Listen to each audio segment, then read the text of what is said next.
এক্ষুনি ইউনূসের পররাষ্ট্র উপদেষ্টা বলে দিলেন যে কক্সবাজারের ওখানে যে বর্ডারটা সেটা নাকি তাদের নিয়ন্ত্রণে নাই। এটা কোন ধরনের কথা?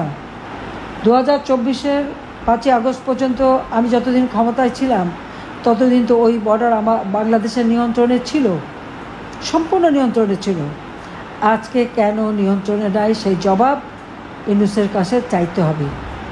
আজকে সে যে পদক্ষেপ নিচ্ছে, যা করছে ওখানে, তার ফলে কী হবে?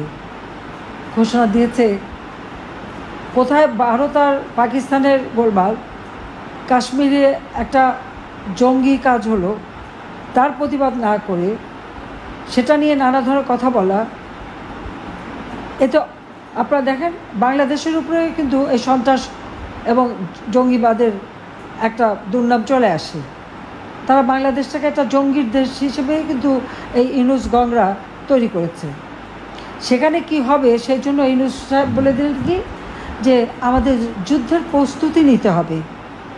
কার সাথে যুদ্ধ করবে, কোথায় যুদ্ধ করবে, কেন আমাদের এই যুদ্ধের প্রস্তুতি নিতে হবে, আমার প্রশ্ন সেখানে। এবং সেই প্রস্তুতি কার বিরুদ্ধে? আমরা তো যুদ্ধ চাই না, আমরা তো শান্তি চাই, সকলের সাথে বন্ধুত্ব, কারোর সাথে বৈরিতা নয়। আজকে যদি এই যুদ্ধের তার আয়োজন করতে হয় আর সেই যুদ্ধের প্রস্তুতি নিতে হয়, তার কি দাঁড়াবে? কারোর সাথে যদি সংঘাত বাঁধানো হয় তাহলে বাংলাদেশের অর্থনীতি ইতিমধ্যেই ইউনূসের বদৌলতে 6 মাসের মধ্যে অর্থনীতি ধ্বংসপ্রাপ্ত। আমাদের দারিদ্র্যের হার বেড়ে গেছে, অতি দারিদ্র্যের হার বেড়ে গেছে, মাথাপিছু আয় কমে গেছে, উৎপাদন কমে গেছে। আজকে হাহাকার সারা বাংলাদেশে। কই আওয়ামী লীগ সরকারে থাকতে তো সেটা হয়নি।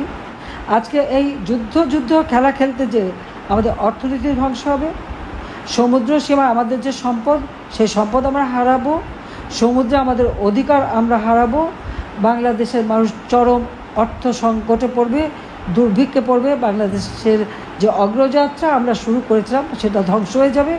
বাংলাদেশ যে শান্তির দেশ, অসাম্প্রদায়িক চেতনার দেশ, সেই অসাম্প্রদায়িক চেতনা থেকে বাংলাদেশ সরে যাবে। আজকে বাংলাদেশকে নিয়ে এই খেলা খেলে যাচ্ছে এই খুনি জঙ্গি ইউনূস এবং তার উপদেষ্টা এবং তার ওই সমন্বয়কারীরা।